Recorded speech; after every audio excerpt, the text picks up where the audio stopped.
UFC 232 relocation drama. This one's wild even for Jon Jones standards. So back in 2018, Jones was scheduled to fight Alexander Gustafsson at UFC 232. Fans were hyped, it was a big rematch, and Vegas was set to host the whole thing. But then, right before fight week, Jon Jones failed another drug test. This time it wasn't for anything new, just a tiny trace of a steroid metabolite still in his system from past use. The Nevada State Athletic Commission wasn't having it. With the holidays around the corner, they said they needed more time to review everything and weren't comfortable clearing him to fight. So what did Dana White do? With less than a week before fight night, he made a wild decision and moved the entire event from Las Vegas to California. The California State Athletic Commission looked at the situation and cleared Jones almost immediately. Just like that, the show was back on, but in a completely different state. It was absolute chaos. Fans who bought tickets and booked flights to Vegas were left scrambling. Every fighter on the card was mad. They had to rearrange travel, training, and fight week schedules. Some of them couldn't even bring their full teams because it was all so last minute. And what did Jon Jones have to do? Nothing. He showed up, fought, and won back his belt. The favoritism couldn't have been more obvious. If this had been any other fighter, the bout would have been canceled on the spot. But because it was Jon Jones, one of the UFC's biggest stars, Dana made it happen. It didn't matter who got screwed along the way. It's a bit of a hassle for all of us. It pisses me off. I'm a bit disappointed it's going to cost all of us. I don't think it's going to cost Jon Jones much, but it'll cost us, cost my family a fair bit. Towelgate DC. DC is one of the most respected guys in MMA, Olympic wrestler, double champ, and just a solid dude. But at UFC 210, he pulled something a little shady. It was the day before his title fight against Anthony Rumble Johnson. DC steps on the scale and comes in a pound over at 206. He steps off, looks flustered, and everyone's thinking he's going to have to cut more weight or lose the belt. But then just 2 minutes later, he comes back, steps on the scale again, and suddenly he's 205 flat. Magically dropped over a pound in 120 seconds without sweating, running, or cutting. Everyone was confused, but fans online quickly noticed that he was leaning on the towel. DC had his hands lightly pressing down on the towel that his team was holding up to cover him. If you watch the footage, you can literally see him glancing down, adjusting his hands, making sure the towel was just right. The internet went nuts, and that's how Towelgate came about. To his credit, DC eventually admitted it years later, saying, "I may have grabbed the towel in Buffalo." Brock Lesnar gets a USADA pass. Back at UFC 200, things were falling apart. Jon Jones got pulled from the card for a doping violation. Conor versus Nate 2 wasn't going to happen either because Conor pulled out. So the UFC needed a big name and they brought in Brock Lesnar. But here's the sketchy part. They let him skip the usual 6-month USADA testing window, which is required for fighters coming back. So Brock shows up, beats Mark Hunt, and then boom, he fails the post-fight drug test. He tested positive for estrogen blockers, and estrogen blockers are usually taken after a steroid cycle. They help bring things back to normal. So basically, if you're taking those, it's usually because you were on steroids and are trying to hide the side effects or balance your hormones after cycling off. Steroids give fighters an unfair edge, more strength, faster recovery, and higher pain tolerance. That means they can hit harder and take more shots without slowing down. For the clean fighter, that turns the cage into a death trap. This can cause serious injuries, even life-ending ones. Everyone in the UFC knew Lesnar was on the juice,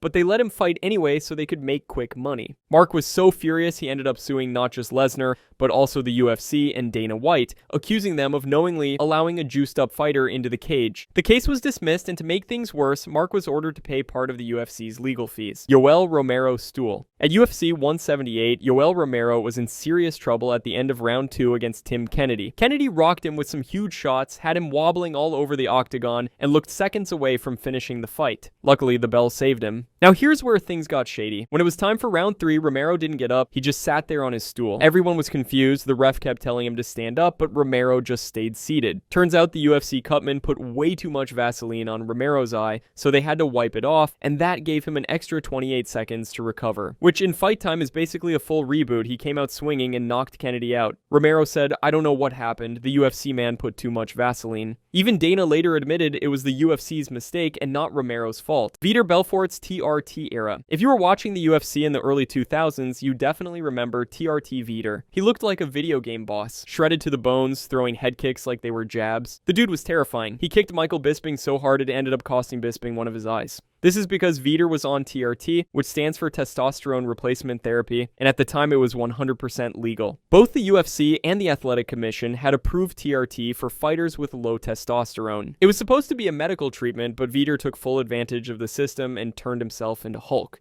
Eventually, people started realizing how wild this was. TRT wasn't leveling the playing field. It was turning guys like Vitor into superhumans. The backlash kept growing. So in 2014, the UFC finally banned TRT for good. After that, Vitor came back looking like a totally different guy. Now he looked like a middle-aged dad who just discovered CrossFit. His power, speed, and explosiveness all disappeared. The difference was night and day. Chris Weidman ran through him, and this version of Vitor was a ghost of what he used to be. The Reebok Deal. When the UFC signed an exclusive deal with Reebok back in 2015, it was supposed to be a big step toward making the sport look more professional. Uniforms, cleaner branding, standardized gear. It sounded like the right step, but for the fighters, it was a financial nightmare. Before Reebok came in, fighters could wear whatever sponsors they wanted on their uniform. Some fighters, especially the lesser-known ones, made more money from sponsorships than from the actual fights. But when the Reebok deal started, all personal sponsors were banned. Fighters had to wear UFC-issued gear with just the Reebok logo, and the money they got for it was way less than what they used to make. Top fighters went from making tens of thousands in sponsor money to maybe a few grand per fight. Lower level fighters got even less. It didn't matter how marketable or well known you were. Everyone had to follow the same system, and most of them lost out big. The backlash was huge. Fighters spoke out, fans were annoyed, and even though the UFC tried to spin it as a step forward, it was clear who really benefited. The UFC and Reebok, not the people stepping into the cage. GSPs Greasegate. GSP has always been seen as one of the cleanest guys in the UFC. No failed drug tests, no scandals, just straight up discipline and respect. That reputation stayed solid until his rematch with BJ Penn at UFC 94. That's when things got a little greasy. BJ's team claimed GSP had Vaseline rubbed on his chest and shoulders between rounds to make him harder to grapple. They said it was a sneaky move to shut down BJ's jiu-jitsu from the bottom, and if you watch the footage, they kinda had a point. You can clearly see GSP's cornerman putting Vaseline on his face,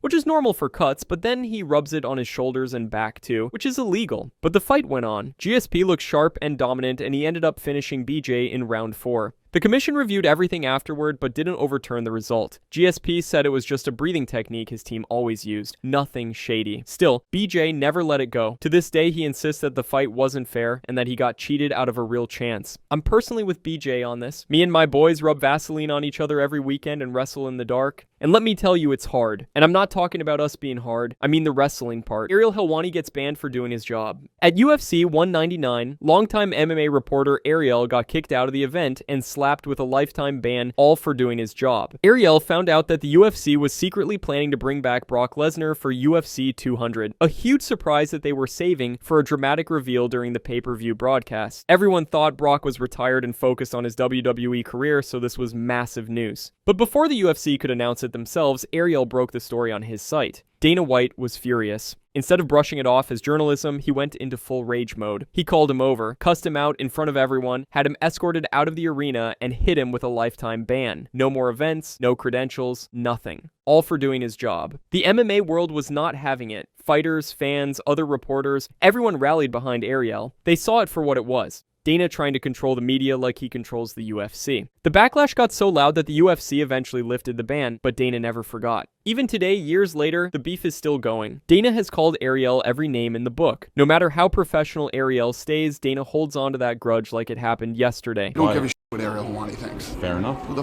Ariel Helwani? James Krauss betting scandal. James Krauss used to be known as a respected UFC veteran and coach, but now he's at the center of one of the biggest betting scandals in MMA history. It all started in 2022 when his fighter Darrick Minner stepped into the cage injured, something only James and Minner knew. Just minutes before the fight, a wave of suspicious bets came in, all predicting that Minner would lose quickly. And that's exactly what happened. He threw one kick, hurt his leg, and the fight was stopped soon after. Pretty soon, people discovered that James had been running a private Discord server where he shared betting tips. He even claimed he made more money betting on fights than from coaching or fighting. That didn't sit well with the UFC. So Krauss was suspended, and any fighter training with him was banned from competing in the UFC. Then things escalated. In 2025, flyweight Jeff Molina, one of Krauss's top students, got hit with a 3-year suspension. Investigators found out that Molina knew about Minner's injury ahead of time and bet on the fight. He never told the commission, which is a serious violation. Now James says he's millions in debt and trying to make money through real estate. Meanwhile, a federal investigation is still underway and more charges could be coming. UFC 167 result. At UFC 167, GSP defended his welterweight title against Johnny Hendricks, and what happened that night is still debated to this day. On paper, GSP won by split decision, but if you actually watch the fight, you will most likely walk away thinking Johnny won that easily. Hendricks didn't just compete, he cooked GSP, he rocked him, cut him open, and landed the heavier shots all night. GSP definitely had some moments, but Hendricks was clearly doing more damage. Most people watching felt like Johnny won at least 3 rounds, maybe even 4. And it wasn't just the fans saying it. All 16 major MMA media outlets scored the fight for Hendricks. Even Dana White, who had every reason to back GSP since he was the UFC's biggest star at the time, said he is blown away that GSP won the fight. It's one of the most debated decisions in UFC history, and depending on who you ask, GSP might have walked away with a gift from the judges. Nick Diaz versus the Nevada State Athletic Commission. Nick is one of those rare fighters who never followed anyone's rules. He didn't care about being marketable. He just showed up, fought his heart out, and kept it real every time. So when Nick tested positive for marijuana after his fight at UFC 183, the Nevada State Athletic Commission decided to throw the book at him. They gave him a 5-year suspension and fined him $165,000. You know how insane that is? Fighters who test positive for steroids don't even get anywhere near this kind of punishment. They were treating Nick like a serial killer. He just smoked a little pot, something that half the roster has probably done at some point. The craziest part is, one of the commission members literally said, "Your lawyers were very persuasive, but you don't respect us," and gave him 5 years. Nick didn't even get a fair shot to defend himself. The MMA community lost it. Fans, fighters, even Dana White said this is insane. Eventually, the pressure worked. They reduced the suspension to 18 months and dropped the fine to $100,000. But the damage was done. Nick felt like the system was out to get him, and honestly, it kinda was. They took his prime years away.